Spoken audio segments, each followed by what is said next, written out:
I'm going to reset your case about 30 days to give you some time to see if you can get someone hired. Mr. Mitchell is give you about 30 days to see, talk to some more. I feel like she's in here sometimes. In the pursuit of truth, we analyze the law. This is Justice Clash 24. Ever wondered what a real court docket sounds like? You're about to sit front row. Mr. Martin, this is your initial appearance in cause number 25 DCCR 0583. You're charged with injury to a child, elderly, or disabled individual. And that's from March 15th of 2025. Since you've made bond in your case, have you had an opportunity to try to hire a lawyer? They told me it was court appointment. Right. So when you're in custody, we give you a court-appointed attorney. But once you make bond, I give you some time and expect you to at least try to hire your own lawyer. I spoke with Survey a while back. Okay. But he said he looked at actually went down on Docket yet. Right. So what I'll do, Mr. Martin, I'm going to reset your case about 30 days to give you some time to see if you can get someone hired. If you get someone hired before the next court date, just bring the reset notice that you get today to that lawyer. They'll tell you what to do. If you're unable to hire someone before the next court date, then I'm ordering you to visit with at least 3 lawyers. They all charge different amounts. They have different payment plans. Bring me back the names of the lawyers you've talked to so I know you're trying, and then we'll discuss your options. If you don't do that, then when you come back, you run the risk of me raising your bond for not following that court Would you visit 3 lawyers just to prove you tried, if your bond depended on it? order. Do you understand? All right, if you step in front of the clerk right here, she'll give you your reset notice. Isaac Mitchell.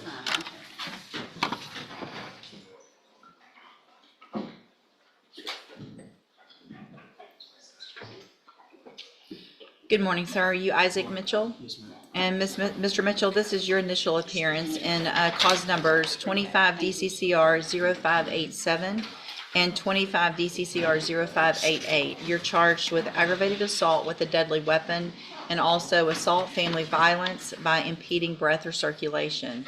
And both of those are from April 17th of 2025. Since you've made bond in those cases, have you had an opportunity to try to hire a lawyer? I had an opportunity to speak to several lawyers, and it's a little out of my reach as much as Okay, so what I'm going to do, Mr. Mitchell, is give you about 30 days to see, talk to some more. They all charge different amounts, as you probably have seen, have different payment plans. If you get someone hired before the next court date, bring the reset notice that you get today to that lawyer. They'll tell you what to do. If you're unable to hire someone before the next court date, then I'm ordering you to visit with at least 3 lawyers. Bring me back the names of the people you've talked to so I know you're trying, and then we'll discuss what your options are. Now, do you have, as part of your bond, a no contact or no communication condition with regard to the complaining witness? Okay, so if you don't already, I want to make sure you understand that a condition of your bond is that you have absolutely no contact or communication with that complaining witness. I don't have the name, but you know who I'm talking about, correct? If you do, and that's in person, that's also through social media or instant messages or anything like that. If I find out that you're having any contact or communication, then you run the risk of me raising your bond. A single text or DM to the victim could send him back to jail. Fair rule or too harsh? Do you understand that as well? All right, step in front of the clerk. The clerk is charged with aggravated sexual assault and injury to a child, elderly, or disabled individual, and cause numbers 24-2182 and 2183. This was the final reset. What is the announcement? Judge, we're in negotiation with what we're going to do with the case. We're going to respectfully ask the court for a short amount of time, but we'll have on the trial docket or a plea at the next setting. But Okay. Given that out, we just need a little more time. Okay. It doesn't need to be a 2-month reset, just a month is sufficient. Oh, well, they're always, Sorry. they're typically a month. Right. This one might be less than a month It does. because this was supposed to be the last, final last one. But we are close, and we've. Okay. All right, I'm going to reset it 3 weeks. Actually, what week is that? We'll put this on. You guys, where are we? We are here. All right, it's going to be on the 28th. Thank you. All right, and y'all need to get whatever worked out. And if there's nothing worked out, then we'll get the rejection done and it'll go to trial. Thank you, Your Okay, Honor. thank you. Appreciate it. Stay in touch with Mr. Morian. He'll let you know when you need to be back and y'all can visit. Make sure you understand what your options are. Okay, Thank thank you, you. Your Honor. May I be excused? Yes, sir. Thank you. Y'all. See, I saw him this morning. Mr. Pageant was here. We lost him. Mr. Price? Good morning, sir. On Dale Johnson, 3 cases.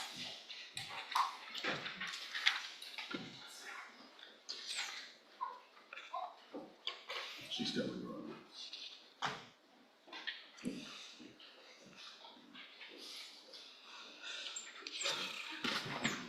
Oh, I just made the noise. I just did it.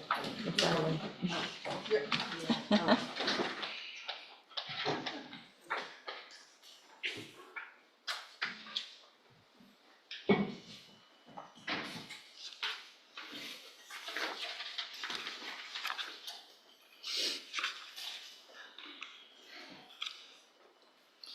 Good morning, ma'am. You're Dale Johnson. And Ms. Johnson in 24-1570 is charged with indecency with a child by sexual contact. And in 24-1571 and 1572 charged with aggravated sexual assault of a child. And what is the announcement? Not ready, Your Honor. We were waiting, from discovery, I think the judge, I want to remind the court that, there was an issue about PISD or some records they were trying to get from BPD. I think we've worked that out. We've supplied all the documents that BPD had, they requested. I'm not sure about, they were looking to get records from Silsby ISD. I see that.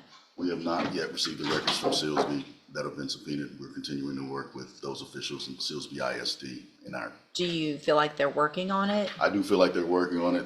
I think they're working to understand their obligations in this situation. So, One thing that we can do, and I think we might have even mentioned this before, if you feel like there's an issue and they're not comfortable responding to a subpoena, just do a motion for those. I can order the production of them, and sometimes that's helpful for them Thank you, Judge. with their obligation if they get a court order instead of a subpoena. Thank you, So Judge. just don't wait too long to do it. I'll do a normal reset. If you're not getting something in the next week or two, and ask them if an order helps, we can get an order done quickly without a court date. Just, I want to make sure that there was BISD, and I think that I spoke to. We have received the materials from BISD.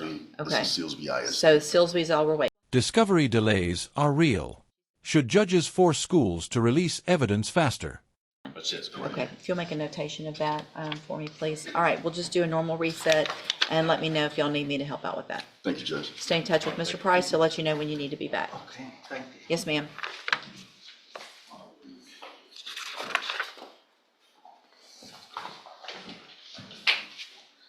Mr. Walker on Adrian Housley. Judge, can I approach? Yeah. If we just sent over the paperwork to him. Oh, okay. I'll hold it until that's ready. Thank you. Okay, thanks. On page 6, the Scott Reynolds case, Yeah. it wouldn't be on here. Okay, It pled, okay. and it's reset for sentencing, so that may be valid.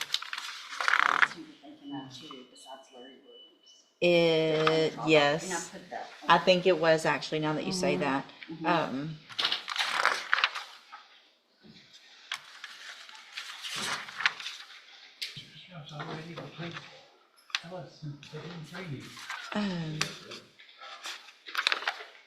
Mr. Matuska, do you have something on?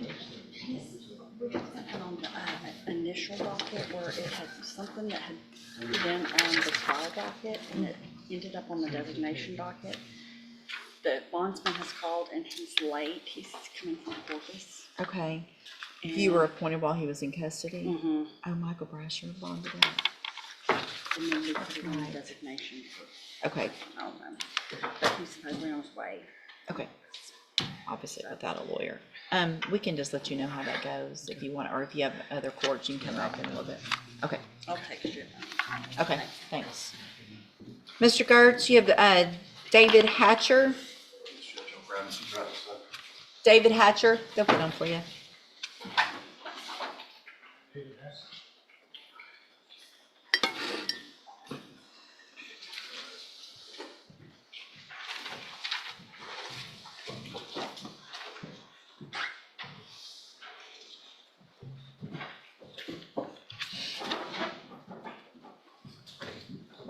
Good morning, sir. You are David Hatcher? Yes, ma'am. And in 242470, Mr. Hatcher is charged with intoxication assault. And Mr. Gertz, what is the announcement? Judge, we're still reviewing. This is obviously an intoxicating assault case, so it's got multiple component parts. One is the injury to the complainant, and one is the actual scientific basis for the intoxication. We're working on dealing with both of those issues. So we'd ask for a regular resetting. All right, looks like you have been on since January. I'm going to reset it one more time. I'd really like to see where we can get on that next court date. Stay in touch with Mr. Gertz so that you guys can visit before the next court date. We'll see if we can get an announcement. Any issues, Mr. Nichols? All right, thank you. You're free to go. John Jackson, Mr. Gertz. This was a last final. Yeah, we can put it on the You need to trial do it, docket. would I you just do need a- to do a plea rejection. I Yeah. haven't discussed it with him, but I just need to do that. I don't even I'll know hold if it. we have an actual plea offer. If y'all want to get that taken care of, I'll hold it while you do. Smith wants to tell me what it is. I'll hold it while y'all visit. Okay. Go have a seat for a second, sir, please. Mr. Allison, on William Ware. Yes, sir. Yes, sir. Thank you. How are you? Good. How about you? I'm good. I think.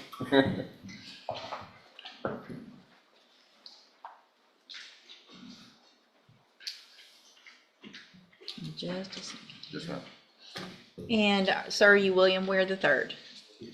And will your client waive the formal reading of the indictment? Yes. Mr. Ware, in cause number 250257, the state is elected to proceed on the lesser included offense of a Class A misdemeanor, attempted solicitation of prostitution from November 21st of 2024. And how do you plead to that charge? Guilty. Are you pleading guilty freely and voluntarily? Yes. And are you pleading guilty because you did what they've charged you with? Yes. I have here on the computer some documents that have your signature on them that the state has marked as exhibit number 1. Before you signed these, did you go over them with Mr. Allison? Yes. Do you fully understand them? Yes. And do you understand, if I follow the agreement that you made with the district attorney, that you will be waiving or giving up any right to appeal? Yes.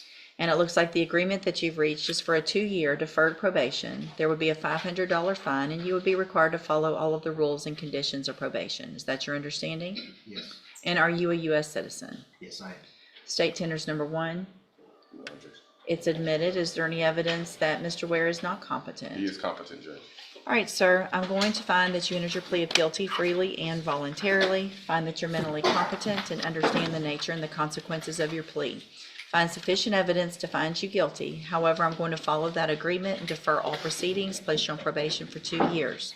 You're ordered to pay a $500 fine and to follow all of the rules and conditions of probation. If you do that, this is a great opportunity because you don't have the conviction on your record. And if you successfully complete the probation, at the end, the case 2 years probation, no conviction if he stays clean. Is that fair or too light? actually be dismissed. You'll never have the conviction. The other side of that, however, is if you violate any condition of probation, you can be brought back into court, found guilty of the offense, and sentenced to the Jefferson County Jail for up to 1 year. Do you understand? Yes. I'm handing you the trial court certification that shows this was an agreement that I followed, and so you've waived your right to appeal. Did you do your discovery certification, Mr. Allison? Okay. If you will have a seat here in the courtroom, sir, probation, she's sitting at that desk right there. She's going to call you up when she's ready to go over your paperwork. Good luck to you, sir. That's for him. Okay. Thank you. Judge.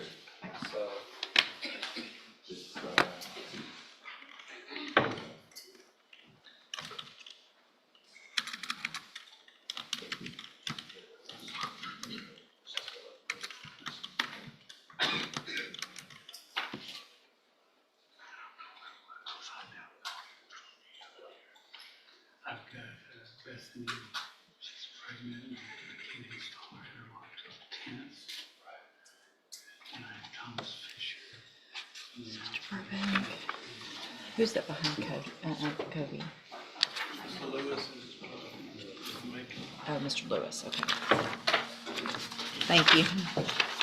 Mr., well, let's see, where are you? Mr. Lewis, you have Kiris Antwine. Yes, ma'am. Good morning.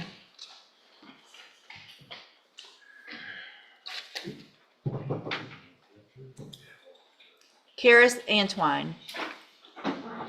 He should He just can't read my mind yet like Sharon can. It, she can, I feel like she's in here sometimes.